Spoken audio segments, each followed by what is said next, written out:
अस्सलाम वालेकुम dear students, मैं हूं डॉक्टर आसिम महमूद और आप देख रहे हैं डॉक्टर आसिम लेक्चर सीरीज़ मेरे यूट्यूब चैनल पे। और हम लोग बात कर रहे हैं जनरल एनाटॉमी की और हम लोग बात कर रहे हैं जनरल एनाटॉमी के डिफरेंट टॉपिक्स की। अच्छा, अब तक हमने काफ़ी सारे जनरल एनाटॉमी के टॉपिक्स की बात कर ली है और आज जो मैं आपसे बात करूँगा, लास्ट टाइम मैंने आपसे इंट्रोडक्शन ऑफ सीएनएस की बात की थी। मैंने आपसे समझाया था कि पेरिफेरल नर्वस सिस्टम क्या होता है, नर्व की हमने थोड़ी बात की थी कि नर्व क्या होती है, क्रेनियल नर्व कौन सी होती है, स्पाइनल नर्व कौन सी होती है और किस तरीके से हम क्रेनियल नर्व के जो 12 डिफरेंट नाम हैं उनको तरतीब से याद कर सकते हैं। इसकी हमने बात की थी और आपने उसको देखा, बड़ा अप्रिशिएट किया, बहुत शुक्रिया आप लोगों का। इसी तरीके से वीडियो देखते रहिए, सब्सक्राइब करते रहिए, लाइक करते रहिए और दूसरे दोस्तों को बताते रहिए ताकि वो भी इससे फ़ायदा उठा सकें। अच्छा, आज मैं आपसे बात करूंगा, देखिए अब हमने सेंट्रल नर्वस सिस्टम में इस वक्त जो बात करनी है, लेकिन इस ब्रेन की हम लोग बात नहीं करेंगे क्योंकि हम लोग जनरल एनाटॉमी में जनरल टॉपिक्स की बात कर रहे हैं। हम लोग इस वक्त बात करेंगे बहुत इंपॉर्टेंट एक चीज़ की, इसका नाम है स्पाइनल कॉर्ड, क्योंकि ये बहुत सारी चीज़ों में समझना हमें ज़रूरी है। ब्रेन के डिफरेंट पार्ट्स की और इन सब चीज़ों की हम लोग बात डिटेल में तब करेंगे जब हम न्यूरो एनाटॉमी के लेक्चर में उसको डिस्कस कर रहे होंगे, ठीक है। तो इस वक्त चूँकि हम न्यूरो एनाटॉमी के लेक्चर को डिस्कस नहीं कर रहे हैं तो इसलिए इस वक्त हम उनकी बात ज़्यादा यहाँ पर नहीं करेंगे। अच्छा, अब मैंने अपने टीचिंग एक्सपीरियंस में जो इतने सालों से मैं बच्चों के साथ इंटरेक्शन कर रहा हूँ, मैंने ये बात ख़ास तौर पे नोट की है कि बच्चों को स्पाइनल कॉर्ड को समझने में और स्पाइनल कॉर्ड के स्ट्रक्चर को समझने में बहुत ज़्यादा प्रॉब्लम होती है। ख़ास तौर पर उसका जो ऑटोनॉमिक पार्ट है उसको समझने में वो बिल्कुल परेशान हो जाते हैं, उनको समझ नहीं आता। हम लोग करेंगे तो आज के इस लेक्चर में मैं आपसे स्पाइनल कॉर्ड की जनरल ऑर्गेनाइजेशन की बात करूँगा बस, ठीक है। और इसके बाद जो नेक्स्ट लेक्चर होगा, जो कि नर्वस सिस्टम का हमारा लास्ट लेक्चर होगा, उसके अंदर हम स्पाइनल कॉर्ड के ट्रांसफ़र सेक्शन में ऑटोनॉमिक नर्वस सिस्टम के पार्ट्स को फिट करके देखेंगे कि वहाँ पर क्या क्या कार्रवाई हो रही है, कैसी एक्टिविटी हो रही है, ठीक है। तो आज सिर्फ इसकी जनरल उसकी ओवरव्यू की बात करते हैं। तो देखें व्हाट इज स्पाइनल कॉर्ड, आपको पता है spinal cord is the part of CNS. ये सारी बातें वो हैं जो ऑलरेडी आपको मालूम है, तो मैं एक दफ़ा इससे बस गो थ्रू कर लेता हूँ ताकि वो चीज़ें हमारी रिफ्रेश हो जाए, रिव्यू हो जाए, ताकि जब हम उसका सेगमेंट पढ़ें स्पाइनल कॉर्ड का तो हमें कोई परेशानी ना हो। तो it's a part of CNS और ये वर्टिब्रल कॉलम के अंदर लोकेट करती है। अगर आप कभी वर्टिब्री देखे हैं, आप यकीनन आपने वर्टिब्री अब तक तो देख ली होगी, आप मेडिकल कॉलेज के स्टूडेंट हैं तो ये देखिए। तो वर्टिब्री जो होती है इट्स अ रेगुलर बोन और इसकी शेप कुछ इस तरह से होती है। इसमें एक स्पाइनस प्रोसेस होता है इस तरह से, दो इसके ट्रांसफर्स प्रोसेस होते हैं इस तरह से। Then it has a body, तो ये इसकी बॉडी है, ये इसकी बॉडी हो गई पूरी। और आपको पता है कि इसके स्पाइनस प्रोसेस और इसकी बॉडी के दरमियान में there is a big foramen here, और इस फोरामेन को हम स्पाइनल कैनाल या वर्टिब्रल कैनाल भी कहते हैं, है ना। और इस स्पाइनल कैनाल या वर्टिब्रल कैनाल के अंदर कहीं जाकर हमारी स्पाइनल कॉर्ड जो होती है वो प्रेजेंट होती है, ठीक है। तो spinal cord is very well protected inside the vertebral column. तो ये बात ध्यान में रखनी है कि ये वर्टिब्रल कॉलम से प्रोटेक्ट हो रही है। नंबर 2, जिस तरह ब्रेन को जब आपने पढ़ा था इंटरमीडिएट लेवल पे, आपने पढ़ा होगा, आपने देखा होगा ब्रेन के ऊपर 3 टफ मेम्ब्रेन होती हैं। We used to call them meninges. ये सही बोलना सीखिए, बच्चे बहुत सारी गड़बड़ करते हैं इसको बोलने में। तो इट इज़ मेनिंजीज। तो 3 मेनिंजीज में होती हैं, ड्यूरामेटर, एरेक्नॉइड मेटर एंड पाया मेटर। अब इसकी ऑर्गेनाइजेशन क्या होती है ये भी आप समझ लीजिए। लेट सपोज कि ये आपके ब्रेन की या स्पाइनल कॉर्ड की कोई सरफेस है। लेट सपोज ये आपके ब्रेन की एक सरफेस है, ये हमें ब्रेन का गायरस नज़र आ रहा है और ये हमें इसका सल्कस नज़र आ रहा है, ठीक है। बहुत ध्यान से समझना है। तो इसमें से एक जो लेयर होगी वो लेयर होती है जो बिल्कुल क्लोजली इस ब्रेन के या स्पाइनल कॉर्ड की सब्सटेंस के साथ जुड़ी हुई होती है और वो सल्काई और गहराई के अंदर इसके साथ बिल्कुल अटैच होती है, इनसेपरेबल होती है। आप इसको इससे सेपरेट नहीं कर सकते, बिल्कुल इस तरह से। तो ये वाली जो लेयर होगी इसको आप कहेंगे पाया मेटर। तो याद रख लीजिए, पाया मेटर को हम जो नर्वस टिश्यू है उससे सेपरेट नहीं कर सकते, अलग नहीं कर सकते, बिल्कुल सब मिली हुई होती है। उसके बाद जो दूसरी लेयर होती है जो कि सल्काई और गहराई के अंदर नहीं जा रही होती, ये ओवरहैंग कर रही होती है, कवर कर रही होती है ब्रेन को इस तरह से या स्पाइनल कॉर्ड को। इसको हम कहते हैं arachnoid matter, arachnoid matter, arachnoid matter, ठीक है। और आखिरी वाली जो है वो इन सब से बाहर होती है इस तरह से, और वो जो होगी वो होगी ड्यूरा मैटर, वो होगी ड्यूरा मैटर। तो ये हो गई ड्यूरा मैटर। तो ये स्पाइनल कॉर्ड में भी ऐसे होगा। अच्छा, अब मैं अगर इसको थोड़ा सा बाहर निकाल लूँ, इस तरह से यहाँ बना लूँ, तो अब देखिए ये हो गई आपकी ड्यूरा, ये हो गई आपकी एरेक्नॉइड, ये हमारी एरेक्नॉइड हो गई और ये हमारी पाया मेटर हो गई, ठीक है। ये हमारी पाया मेटर है। अब मैंने आपको समझाया कि पाया मेटर के बिल्कुल साथ जो होता है वो नर्वस टिश्यू मौजूद होता है, तो ये बिल्कुल इससे इनसेपरेबल होती है, इससे मिली हुई होती है, आप इसको सेपरेट नहीं कर सकते, ठीक। और उसके बाद यहाँ पर आपकी बोन होगी, अब वो आपकी वर्टिबल कॉलम भी हो सकती है, या वो आपके स्कल का कोई टेबल भी हो सकता है। स्कल की जो बोन होती हैं वो चूँकि फ्लैट बोन होती हैं, तो उनको जब हम ट्रांसफर सेक्शन में देखते हैं तो वो हमें इस तरह नजर आती हैं, तो इसको हम टेबल जो है वो कहते हैं, ठीक। अच्छा, अब देखिए, अब यहाँ पर हमें याद रखना है कि आप देख रहे हैं कि एक स्पेस ड्यूरामीटर के ऊपर नज़र आ रहा है ये ना, और दूसरा इसके नीचे नज़र आ रहा है। तो ये स्पेस जो हमें ड्यूरामीटर के ऊपर नज़र आता है, ये वाला स्पेस, इसको हम कहते हैं एपीड्यूरल स्पेस, क्योंकि ड्यूरा के ऊपर है। और ये जो नीचे वाला होगा इसको हम कहते हैं सब ड्यूरल स्पेस, ठीक है। अब ये स्पेस, ये वाला स्पेस जो कि एरिकनॉइड मैटर के नीचे है, ये वाला, इसको हम कहते हैं सब एरिकनॉइड स्पेस, ठीक है। याद कर लीजिए कि सब एरिकनॉइड स्पेस वो जगह है जहाँ हमारे ब्रेन और स्पाइनल कॉर्ड में CSF सेरिब्रोस्पाइनल फ्लूइड जो होता है वो प्रेजेंट होता है, ठीक है। अच्छा, ये याद रहे, ये गैप इतने बड़े बड़े नहीं होंगे, ये सिर्फ मैंने आपको समझाने के लिए इसको इन्हेंस किया। ये बहुत पोटेंशियल स्पेसेस समझ लीजिए, बहुत थोड़े थोड़े से स्पेसेस होते हैं। तो dura mater, arachnoid mater, pia mater brain spinal cord दोनों को जो है वो कवर कर रही होती है। इसके अलावा देखें CSF इसके बाहर भी प्रेजेंट होगा, जैसे आप देख रहे हैं बाहर, और अंदर जब भी हम एक स्ट्रक्चर बनाएंगे स्पाइनल कॉर्ड का तो आप देखेंगे एक चीज़ होती है, उसको हम कहते हैं सेंट्रल कैनाल, उसके अंदर भी जो है वो ये मौजूद होता है। अच्छा, अब जब हम देखते हैं तो हमारा जो स्पाइनल कॉर्ड है ये एक बहुत इंपॉर्टेंट स्ट्रक्चर है। और ये बहुत इंपॉर्टेंट स्ट्रक्चर क्यों है? क्योंकि इसका काम है पूरी बॉडी से सेंसरी इन्फॉर्मेशन को जमा करना, डिफरेंट इन्फॉर्मेशन को जमा करना और ब्रेन को अवेयर करवाना कि बॉडी में क्या हो रहा है। इस तरह ब्रेन अगर बॉडी से कोई काम करवाना चाह रहा है तो इस जो हमारी स्पाइनल कॉर्ड है वो पाथवे का काम करती है, जो कि ब्रेन की कमांड्स को बॉडी के डिफरेंट पार्ट तक पहुँचाती है। तो इसीलिए अगर किसी की खुदा न खास्ता spinal cord God forbid damage हो जाए तो आप समझ सकते हैं कि ये ट्रांसमिशन जो इम्पल्सिस की है वो रुक जाएगी, और जिस लेवल पर डैमेज होगा उस लेवल के आसपास जो है बहुत सारे न्यूरोलॉजिकल डेफिसिट हमें नज़र आएंगे। खासतौर पर उस लेवल से नीचे तो ऐसा लगेगा, वो डिपेंड्स ऑन इंजरी कि कितनी इंजरी हुई उसकी हम बात करेंगे न्यूरो एनाटॉमी में, तो हम देखेंगे कि कितना ज़्यादा हमें जो है वो उससे नुकसान होगा। अच्छा, अब जब हम देखते हैं तो हमें पता लगता है कि स्पाइनल कॉर्ड से 31 पेयर ऑफ स्पाइनल नर्व जो है वो अराइज होते हैं। मैंने लास्ट लेक्चर में आपको उनके नाम भी याद करवाए थे।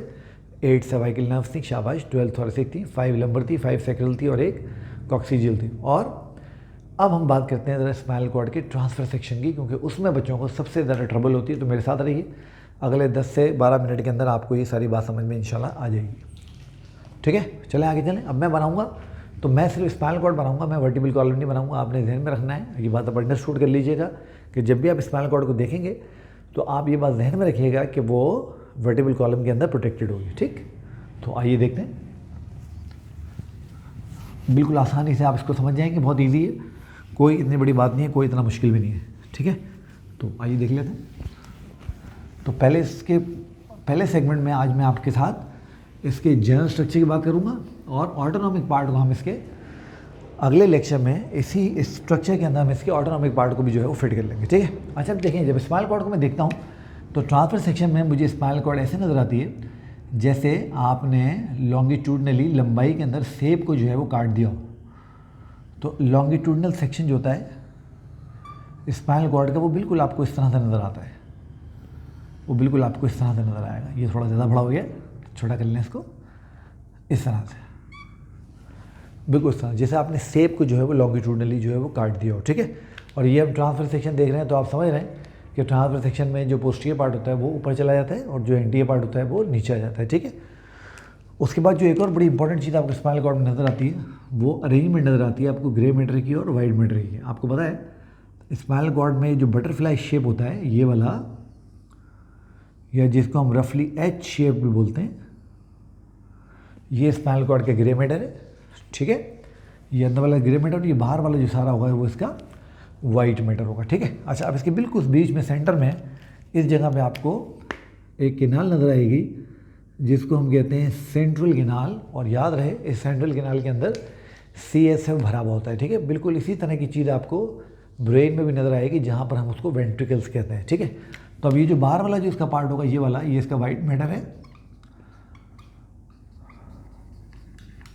ठीक है। और ये वाला जो इसका पार्ट है ये दरमियान वाला, याद कर लीजिए, ये इसका ग्रे मैटर है।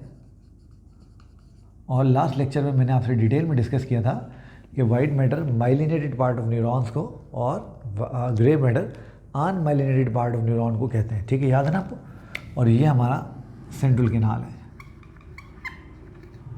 ठीक है। अच्छा, अब क्या होता है, अब ऐसे होता है कि अगर हम थोड़ा सा इसको आगे बढ़ा दें, जो हम थोड़ी देर में आगे बढ़ाएंगे, और मैं इसको बिल्कुल इससे मिला दूं, और सेम अगर मैं इसको यहाँ से भी इससे मिला दूं, तो अब आप ये बात बिल्कुल ईजीली समझ जाएंगे और आपको ये बात क्लियर समझ में आ रही होगी कि हम इस ग्रे मैटर की मदद से हमारा जो वाइट मैटर है स्पाइनल कॉर्ड का, उसको 3 पार्ट में डिवाइड कर लेते हैं, है ना। और वो 3 पार्ट अब आपको क्लियर नज़र आ रहे होंगे। ये वाला पार्ट ग्रे मैटर से आगे है, ये वाला पार्ट, तो it is called anterior white matter.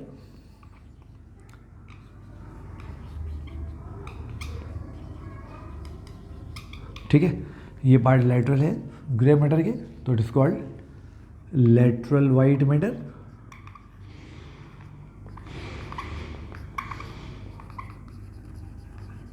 ठीक है, ये पार्ट पीछे है, तो it is called posterior white matter. याद रहे कि हमारे जितने भी पाथवेज हैं नर्वस ट्रांसमिशन के, न्यूरल ट्रांसमिशन के, वो इन्हीं वाइट मैटर के डिफरेंट कॉलम से होते हुए गुजरते हैं, वाइट मैटर।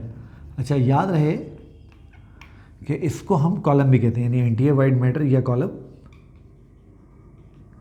इसी तरीके से पोस्टीरियर वाइट मैटर या कॉलम, और इसी तरीके से लेटरल वाइट मैटर या कॉलम।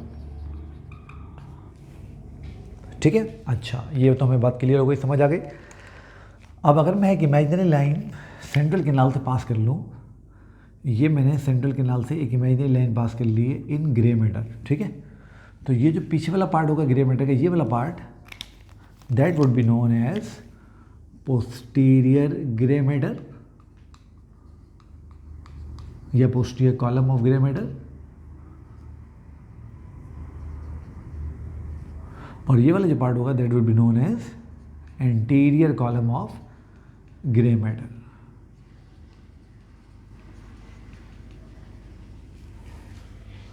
सही। तो ये हमने एक स्पाइनल कॉर्ड का एक सिंपल जो है वो लेआउट कंस्ट्रक्ट कर लिया। अब इसमें से हम देखते हैं कि स्पाइनल नर्व किस तरीके से जो है वो बनती है और किस तरीके से बाहर निकलती है और किस तरह उसकी डिवीजन होती है, सारी बात हम करते हैं। ये इसकी बेसिक्स हैं, ये आपको बहुत अच्छे तरीके से समझनी है, याद करनी है। अगर ये आप नहीं समझेंगे तो फिर आगे चल के आपको उसका बहुत ज़्यादा जो है वो ट्रबल होगा, ठीक है। तो आइए मैं अब आपसे बात करता हूँ, दोबारा हम इसको ड्रॉ करते हैं और अब हम देखते हैं स्पाइनल नर्व कैसे बनती है। बिल्कुल आसान है, बहुत जल्दी से आप समझ जाएंगे।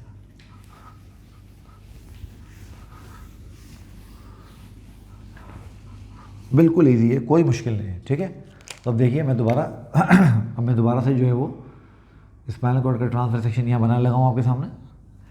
ये थोड़ा सा ख़राब बन रहा है लग रहा है।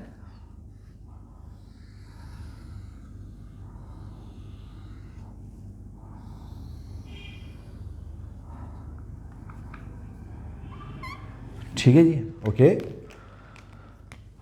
ये हमारा ग्रे मैटर बन गया।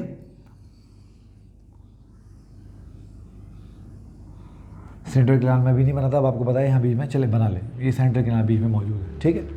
अच्छा, अब देखें होगा क्या। अब होगा ये कि ये जो ग्रे मैटर का ये पोस्टीरियर पार्ट है, ये वाला, आपको ऐसा लग रहा है ना जब आप देख रहे होंगे लेक्चर को, तो आपको क्लियर ऐसा लग रहा होगा जैसे ये किसी गाय के या किसी जानवर के सींग निकले हुए ना, हॉर्न निकले हुए, तो इसलिए इसको हम पोस्टीरियर हॉर्न कहते हैं, पोस्टीरियर हॉर्न। और इसको हम एंटीरियर हॉर्न कह देते हैं, इस तरह से। अब आप फिर देख रहे हैं कि ये आपका वाइट मैटर फिर 3 पार्ट में डिवाइड हो गया है ना, तो ये आपका एंटीरियर हॉर्न होगा। याद कर लीजिए ये बात हमेशा के लिए कि स्पाइनल कॉर्ड का जो पोस्टीरियर पार्ट होता है, मैं यहाँ लिख देता हूँ ताकि आप याद रहें कि आप पोस्टीरियर साइड पे जो कुछ भी होगा स्पाइनल कॉर्ड के साथ, ये इसका सेंसरी पार्ट होता है। इसका मतलब ये हुआ कि यहाँ पर सेंसरी न्यूरॉन होंगे, मोटर न्यूरॉन नहीं होंगे। और जो इसका एंटीरियर पार्ट होगा, याद कर लीजिए, ये इसका मोटर पार्ट होगा, यानी यहाँ पर मोटर न्यूरॉन होंगे। अब देखिए होगा कि इसका मतलब ये हुआ कि अब जो पोस्टीरियर हॉर्न है that will be a sensory horn, सही है ना, और एंटीरियर हॉर्न जो होगा that would B A motor horn. सही समझ गए आप बात को। अच्छा, अब चूँकि आप पोस्टीरियर के लिए, आपको याद है जब जनरल एनाटॉमी आप लोग पढ़ रहे थे टर्मिनोलॉजी, तो आपको पता था कि पोस्टीरियर के लिए हम एक टर्म और इस्तेमाल करते हैं, डॉर्सल। तो हम इसको डॉर्सल हॉर्न भी कह सकते हैं। और आपको पता है एनटीए के लिए कोई टर्म इस्तेमाल करते हैं वेंट्रल, तो हम इसको वेंट्रल हॉर्न भी कह सकते हैं। तो अब देखिए, अब मैं इसको पोस्टीरियर हॉर्न कहूँ, डॉर्सल हॉर्न कहूँ या सेंसरी हॉर्न कहूँ, बात एक ही है। और इसको मैं एनटीए हॉर्न कहूँ, वेंट्रल हॉर्न कहूँ या मोटर हॉर्न कहूँ, बात एक ही है। ठीक है, समझ गए बात को? बेहतरीन। अच्छा अब देखिए होता क्या, अब यहाँ से posterior part of spinal cord से, अच्छा मैं एक तरफ की ड्रॉ करूँगा, आपने याद रखना है दूसरी तरफ भी बिल्कुल ऐसे ही होगा। ठीक है, तो जो posterior part of spinal cord है और जो anterior part of spinal cord है, यहाँ से बहुत सारे छोटे छोटे से रूटलेट्स निकलते हैं। ठीक है, अब रूटलेट्स की मैं भी आपसे बात नहीं करूँगा, मैं सादा यहाँ पर एक रूट बना लेता हूँ। तो अब आप समझिए कि ये आपकी निकल गई जनाब वाली पोस्टीरियर रूट, और ये पोस्टीरियर रूट के साथ मैं यहाँ पे एक छोटी स्वेलिंग अभी बना रहा हूँ, मैं आपको समझाऊंगा बाद में कि ये स्वेलिंग जो है इसकी क्या कहानी है, ये हम बाद में बात करेंगे। ठीक है, और ये ऐसे मैं इसको लेके चलाइए, ठीक जनाब। और उसके बाद ये एंटीरियर साइड से मैंने रूट निकाल ली। अच्छा, जिस तरह पोस्टीरियर साइड से बहुत सारी रूट निकलती हैं, उस तरह एंटीरियर साइड से भी बहुत सारी रूट निकलती हैं। हमने सिंपल करने के लिए उसको एक ही बना लिया है, और यहाँ पर कोई स्वेलिंग नहीं होगी, और ये ऐसे निकलेगा और ये आगे चल के ऐसे जाके इससे मिल जाएगा। ठीक है, अच्छा अब ज़रा ध्यान देखिए, अब यहाँ पर आपको याद है कि ये जो था that was the dorsal horn, and ये जो है आपका ये वाला that is the dorsal root. ठीक है, इस तरीके से आपको याद है कि ये जो था आपका ये वाला that was the anterior horn, and ये वाला जो था आपका ये that would be the anterior root. ठीक है, अच्छा अब याद रहे कि डॉर्सल हॉर्न और डॉर्सल रूट ये दोनों प्योर सेंसरी हैं, इसका मतलब है there is no mixing in it. और एंटीरियर हॉर्न और एंटीरियर रूट ये दोनों प्योर मोटर है, यानी यहाँ पर हमें सिर्फ मोटर न्यूरॉन मिलेंगे और वहाँ पर हमें सिर्फ सेंसरी न्यूरॉन मिलेंगे। इसके बरक्स आप देख रहे हैं कि जब ये दोनों आपस में मिले और इन दोनों के मिलने से इसके कॉम्बिनेशन में ये जो चीज़ बनी,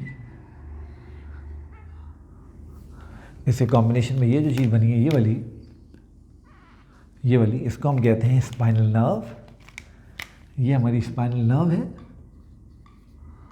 और याद कर लीजिए, हमेशा के लिए याद कर लीजिए, स्पाइनल नर्व जो होती हैं दे आर मिक्स्ड, मतलब इसमें सेंसरी फाइबर्स भी होते हैं और उसके अंदर मोटर फाइबर्स भी होते हैं, दोनों होते हैं। ठीक है, तो अब ये बात आपने याद रखनी है और ये बात आपने बिल्कुल भी भूलनी नहीं है। अब मैं क्या करूँगा आपको समझाने के लिए, इसका कलर यहाँ से चेंज कर दूँगा ताकि आपको याद रहे कि ये मिक्स्ड है। तो आप ये समझ लीजिए जो ब्लैक में बना रहा हूँ ये मैं मिक्स को रिप्रेजेंट करने के लिए बना रहा हूँ।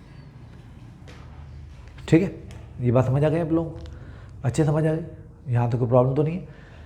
अब ज़रा देख लेते हैं होगा क्या। इधर देखिए, अब होगा क्या कि पूरी बॉडी से, अभी हम इसको आगे भी लेके चलते हैं, थोड़े से को यहाँ पर डिस्कस कर लें। पूरी बॉडी से ये हमारे सेंसरी न्यूरॉन आ रहे हैं। अब सेंसरी न्यूरॉन स्पाइनल नर्व से जब आएंगे तो ये स्पाइनल नर्व पे जब पहुँचेंगे यूनियन के लेवल पे रूट्स की, तो ये एंटर हो जाएंगे डॉर्सल रूट में। और याद कर लीजिए कि इसकी जो सेल बॉडी होगी, साइटोन जो होगा वो इस स्वेलिंग के अंदर होगा। ठीक है, और उसके बाद ये चला जाएगा वापस कहाँ पर, स्पाइनल कॉर्ड के अंदर, इस जगह पर जहाँ पर जाके साइनेप्स के ऊपर जाए नीचे जाए, वो सारी कहानी बात की। अब याद कर लें कि ये चूँकि इसकी सेल बॉडी है, और मैंने आपको जनरल एनाटॉमी में जब हम बात कर रहे थे किसकी, शाबाश, एग्जैक्टली जब हम बात कर रहे थे सीएनएस पीएनएस की डेफिनेशन की, तो मैंने आपको समझाया था कि पेरिफेरल नर्वस सिस्टम में होती हैं नर्व्स और उनके गैंग्लियन। तो ये गैंग्लियन है, और आपको पता है कि ये गैंग्लियन